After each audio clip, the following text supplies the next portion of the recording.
The Powered Paragliding Show, brought to you in conjunction with Paramotor Magazine, with your hosts, Michael Purdy, Jeff Going, and Paul Anthem. Let's fly away! Welcome to the Powered Paragliding Show. I'm Michael Purdy here with Jeff Going and Paul Anthem. And I want to talk about hang checks. Not the most glamorous subject probably, but I was noticing a pilot the other day, and good pilot. He's one of my students. He's been flying for quite a while. Really a pretty aggressive guy in terms of trying new things, and he's become quite a good pilot. But I watched him fly by, and his motor was hanging off at almost a funny angle. And I'm sure that we had done a hang check originally, and also it was hanging really low on his back.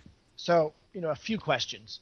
What people say from 5 to 15%, and I've also heard people say that, for a newer student, you want more of an angle, and more experience, you want less of an angle. What are your thoughts on that, Jeff? First of all, for a newer student, I would say less of an angle. One of the big deals with having the motor hang back is that it aggravates torque. Just imagine you're hanging there in the hang checker, and the motor's hanging all the way back, and now you spin the throttle up. Well, picture you're hanging from a swing set. You throttle the motor up, you're going to go spinning around like wild. Now angle it up to a 45. You'll still want to go spinning around underneath the swing set. So the more angled back you are, tilted back you are, the more you will tend to twist with throttle up. So I would say the 5 to 15 degrees is probably a good recommendation for a newer pilot. And then if the experienced guy wants to experiment, that's fine. Most of us prefer a hang-back position just because it's more comfortable. We all recline the seat in the car a little bit. Well, reclining the paramotor seat's the same, but you do want to do that in increments so you don't do something you don't want. You don't have an unexpected result. But what would you think for this guy who's been flying for a while, and he's a very good pilot now, he's very competent. How would you set his motor? Did he know it was hanging back No. unusually far? No, he didn't, and we hung it and we checked it and we fixed it. We put it back about 10, 12%. Well, one thing is once you get very far off of vertical, once you go beyond about 15 degrees, you're giving up some thrust. So you're also actually redirecting the thrust downward, which is lightening the load on the wing.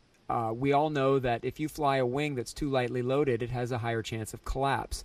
So there are some things to consider there for having it too far angled back. So that's 2 points of danger, actually. The torque, the precession, and the wrong angle of thrust, right? Which is bad for your wing. But a more experienced guy is going to have more of an angle or less of an angle? I would say the more experienced guy can angle it back as far as he can handle the torque.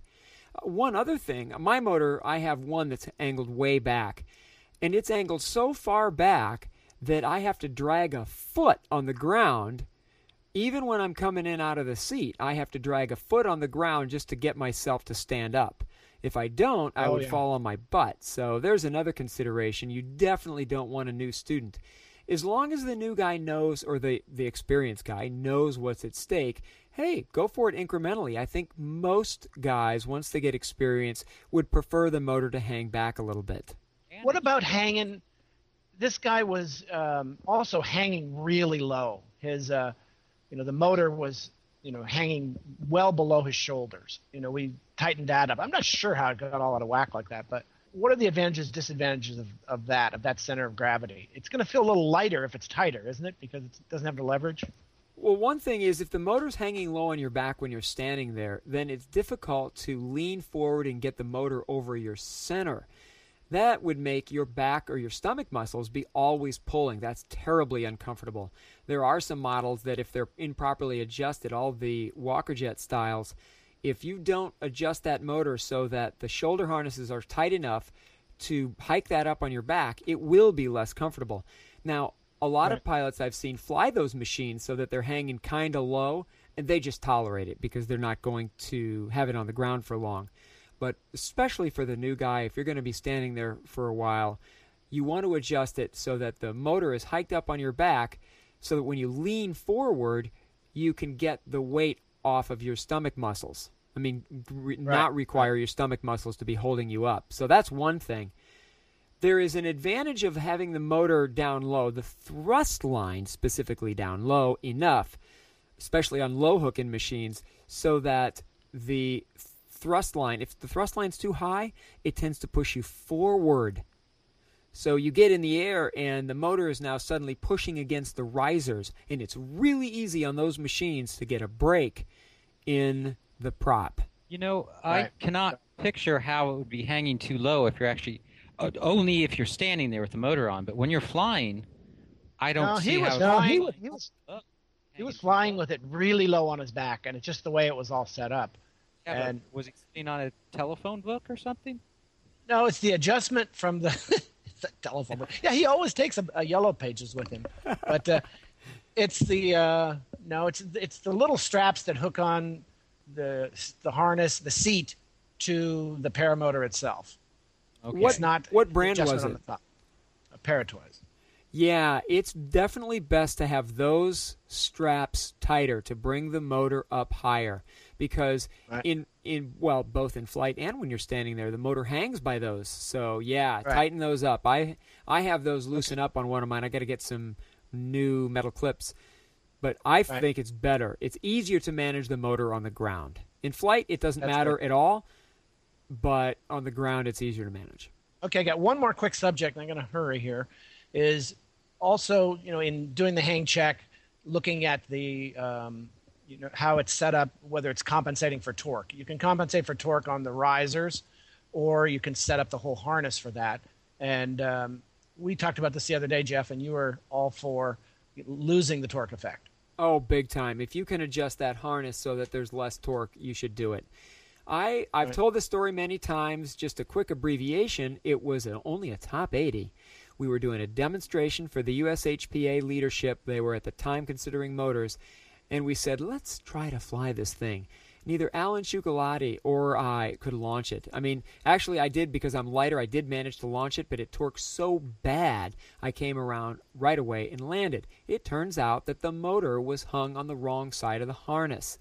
Fixing that solved the torque problem. So if you can work it out, definitely adjust it out so that the thrust line is pushing on the riser to counter the normal torque. Huh, okay. Oh, that's good information.